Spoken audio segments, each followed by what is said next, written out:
My name is Ramira Navarro, and I'm 73 years old. I live in a quiet, wind-bitten town just outside Bozeman, Montana, where the mountains are always watching and the winters never truly leave. My home is small, no more than a sagging porch and 3 rooms warmed by a space heater and the smell of strong coffee. It's not much, but I built it with calloused hands and years of stitching other people's joy into dresses I could never afford myself. I was a seamstress for most of my life. Not by dream, by necessity. Every hem I finished, every wedding gown I stitched late into the night was to buy formula shoes books. My son, Elias, was all I had. His father left before he ever called me mama. I raised him alone, carrying the weight of 2 parents on a back already bent from work. I gave him everything. I gave until there was nothing left of me but tired fingers and a heart that beat only for him. So when he stood in my kitchen one winter morning and told me, "You ruin everything. You're nothing but a burden," something inside me splintered. It wasn't the words he had said worse. It was the ease with which he said them, like I had always been disposable. That was 3 years ago, and he hasn't stopped since. Not the insults, not the looks of disgust, not the way he turns his back when I speak as if my voice offends him. He used to run to me with scraped knees and nightmares. Now he doesn't even look me in the eye. I don't know when my son started to disappear, but I remember the exact moment I began to disappear with him. I was 21 when Elias was born. His father, Anthony, left 3 months later. Said the weight was too much, that he wasn't cut out for diapers and night feeds, and the sound of a crying baby in a house too quiet to hide anything. I didn't beg. I just watched him go, then turned back to the crib and the little boy inside it, who had no one but me. Back then, I didn't feel abandoned. I felt chosen, like I'd been given a purpose no one else could carry. I took it seriously. I worked in the back room of a bridal shop during the day and at home through the night, sewing hems under a flickering lamp while Elias slept beside me. Sometimes I stitched through sunrise, my eyes blurry, but my heart proud. There was no backup plan, no one to call. So I worked. I skipped meals more times than I can count, feeding Elias the last bowl of soup or giving him the only ripe fruit in the house. I wrapped his feet in warm towels when his shoes wore thin and bought thread in bulk to patch them again and again. Every shirt he wore had his name sewn in the collar with care. He was never without clean clothes, a warm bed, or a hot meal, even if it meant I ate rice for a week or slept on the couch while he took the bed during his growth spurts. Every night, I lit a candle under the little statue of the Virgin of Guadalupe on my dresser. I whispered the same prayer: protect him, keep him kind, let him be better than what life gave me. I wasn't asking for wealth or ease, just that he grow up knowing love, because I thought love was enough. I thought if I poured every ounce of myself into him, he would grow full, and I would never have to fear being empty. I didn't see how quiet the emptiness had grown inside me until it was too loud to ignore. Love, I learned too late, doesn't always return to its giver. Sometimes it only drains. It was years before I saw that the more I gave, the less of me remained. And still I gave, until even my silence became one more offering. Elias changed slowly, like water turning to ice. At first, it was a shrug when I asked how his day went, or a scoff when I reminded him to take out the trash. I thought it was just the restlessness of a teenager about to leave the nest. But he never left.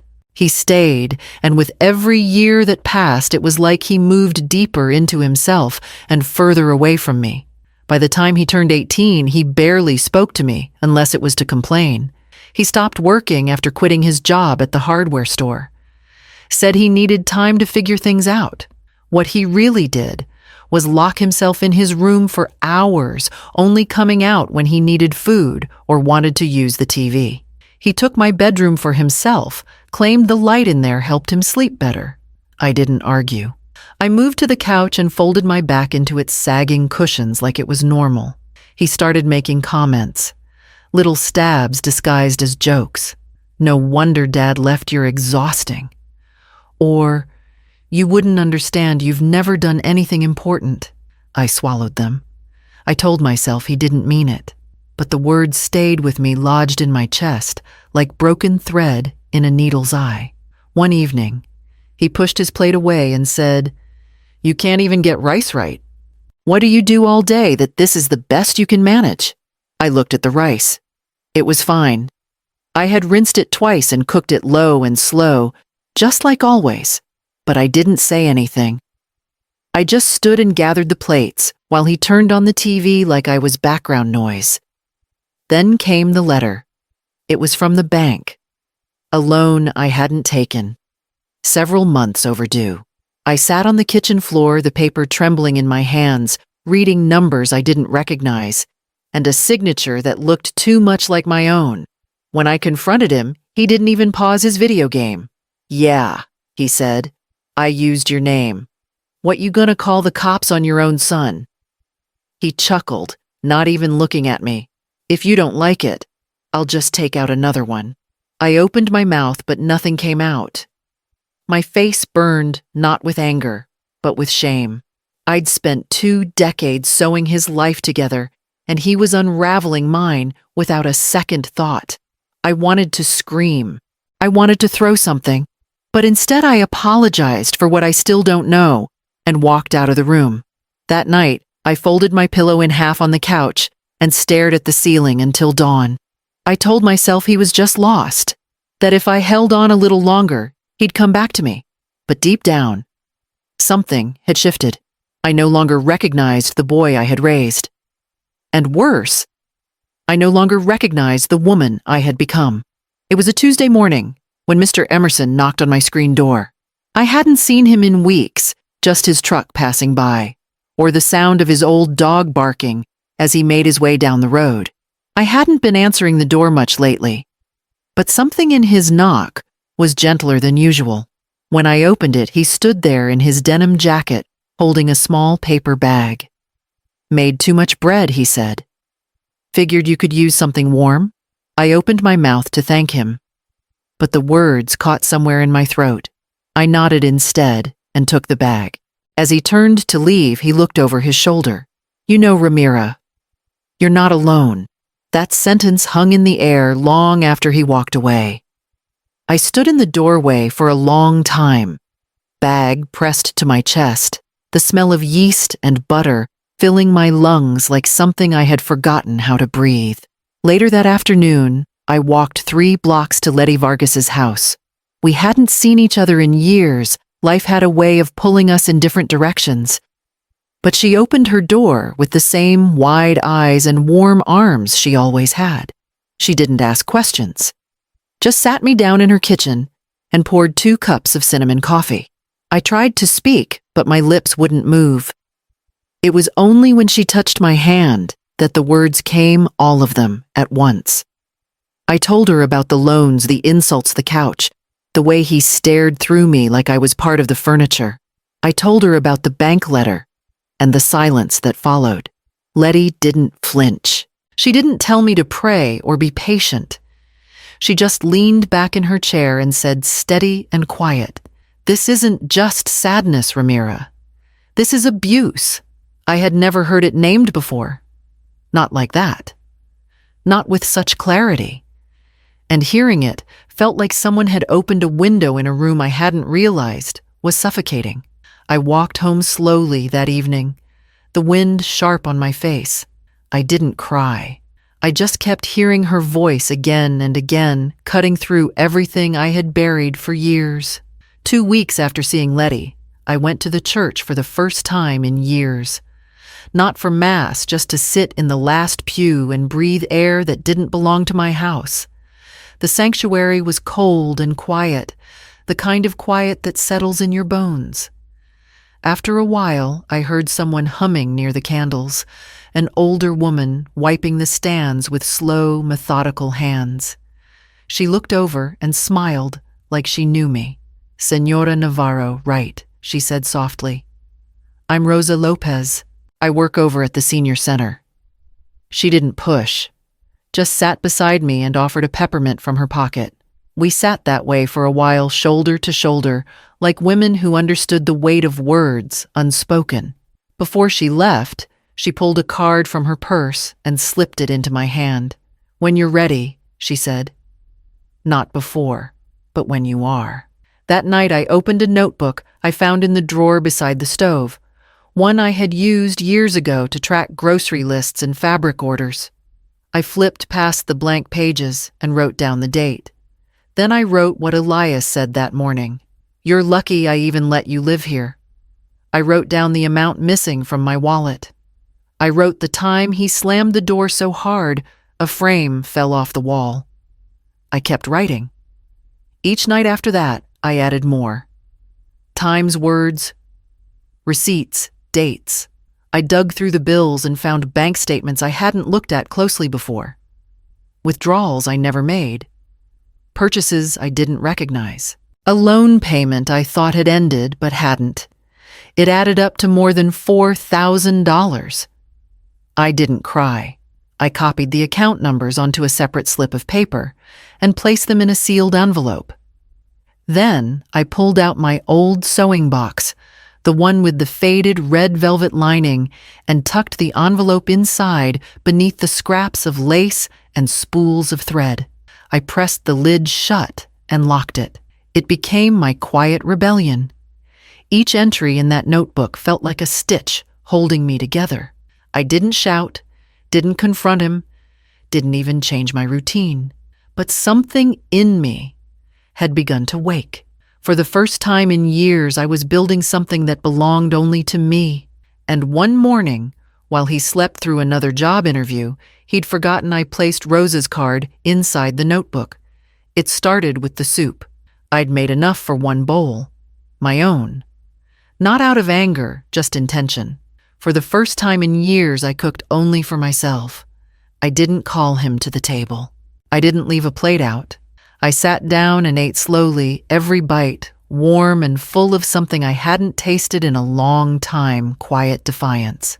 Elias came into the kitchen just as I was rinsing the bowl. His face twisted when he saw the empty stove. "You didn't make any for me?" he asked, voice sharp. "No," I said, drying my hands. I didn't. He stared at me, expecting the apology that always came next.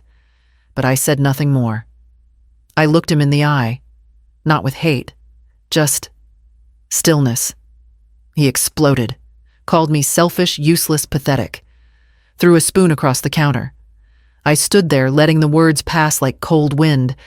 Then I said, calm and clear, "You won't destroy me." He didn't answer, just stormed out, slamming the door so hard it rattled the window panes. The next morning, I called Rosa. She met me at the bank where the manager looked surprised to see someone like me asking to freeze accounts, change PINs, close credit lines.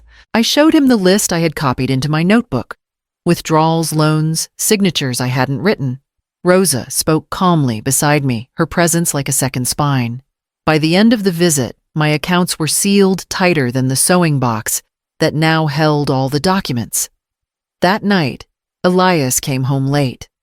He opened the fridge, found nothing. When he reached for his wallet and realized his bank card didn't work anymore, he looked at me like I was someone new, someone he didn't recognize. "What did you do?" he hissed. I kept folding laundry and said nothing. He shouted louder, knocked a chair to the ground, but I didn't flinch. Inside, my hands were trembling. My heart pounded against my ribs like it wanted out. But my voice stayed steady. My spine stayed straight. Later that week, Rosa brought papers for me to sign beginning the legal complaint. Financial abuse, psychological intimidation, words I never imagined would apply to my own child. But as I held the pen, I realized this wasn't betrayal. This was survival. And I was finally learning how to do it. I waited until after midnight. Elias was asleep on the couch, snoring with the television still flickering against the walls. I moved quietly like I had so many nights before, except this time, I wasn't bringing him a blanket or turning off the lights. I packed only what I could carry: my rosary, my small sewing kit, a photograph of my parents, and 3 changes of clothes. My notebook and the documents Rosa helped me collect were already tucked into the side pocket of the suitcase. I'd been rehearsing this moment for weeks. Every night, folding laundry, every morning, stirring coffee, I'd imagined myself walking out that front door without looking back. As I reached for the handle, he stirred. "Where the hell are you going?" he mumbled, half awake. "I'm leaving," I said, turning to face him fully. He sat up, blinking in disbelief. "You leaving? Don't be ridiculous. No one wants you." I let the words fall. Then I met his eyes and answered with the only truth that mattered. "I do." For a second, just one, I saw something I'd never seen in him before. Not rage, not contempt. Fear. Real fear. Not of me, but of what I was taking with me. Of what he would lose when I was no longer standing between him and the world. He stood up fast, knocked over the side table, tried to grab the suitcase, but I stepped back. "You can't touch what no longer belongs to you," I said. The headlights from Rosa's car spilled into the room, cutting across the floor. I opened the door without another word and stepped into the cold Montana night. My breath sharp, my body light. I didn't look back. When I arrived at St. Mary's Haven, it was still dark. The woman at the front desk showed me to my room and left me alone. I sat on the edge of the bed, hands still clenched, unsure if it was over or just beginning. But when I finally closed my eyes, I didn't dream of locked doors or raised voices. I dreamed of space, of silence, of a room that smelled only of clean linen and a future I hadn't yet sown. The first few days at St. Mary's passed like a dream I wasn't sure I'd earned. I moved quietly, always, half expecting someone to tell me I didn't belong.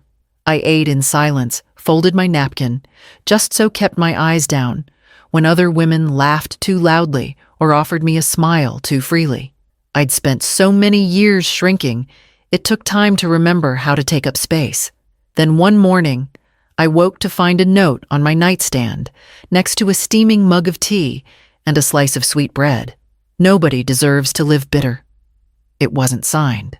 I sat with that note in my hands longer than I drank the tea. Something about it pierced through me more than any insult Elias had thrown. This place didn't expect me to be small. It wanted me to be well. That afternoon, Rosa asked if I'd help one of the women. Gloria read a letter from her granddaughter. Her eyesight was poor, and the letter had sat unopened for days. I read it aloud carefully, slowly, and watched Gloria's eyes fill with tears as I spoke. The words meant just for her. The next day, someone asked if I could stitch a name onto a napkin. Then another asked about embroidery flowers. Before I realized it, my hands were busy again, but this time not in survival, in sharing. I laughed once during lunch. It startled me. Then one morning, while humming an old bolero without thinking, Rosa passed by and said, "That's the first time I've heard your voice not shaking." The director approached me not long after. A local women's group wanted someone to share a story, something honest, something real. She asked if I would speak. I wanted to say no. My hands shook for the rest of the day. But that evening, as I pulled the thread through soft cotton, I realized the stitches were steadier than they had been in years. My hands remembered what I had forgotten. They remembered how to finish something. The call was brief. Arranged through the staff-supervised safe. I sat in a quiet room with a counselor nearby. The phone pressed gently to my ear. Elias answered with a sigh. "What now?" I didn't flinch. "I'm calling to tell you that you no longer owe me, and I no longer owe you." He laughed. "You owe me everything. You're the one who destroyed this family. I destroyed myself trying to save it," I said. His voice rose, fast. Accusations, curses, the same tired venom he'd always used. I let him speak. Then I answered, steady and calm. "This isn't for you. It's for me." I hung up before he could respond.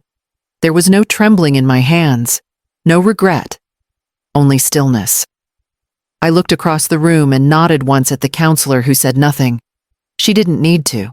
Some goodbyes don't need ceremony, just courage. And in that silence, I felt something lift from me. A weight I had carried for far too long was finally set down.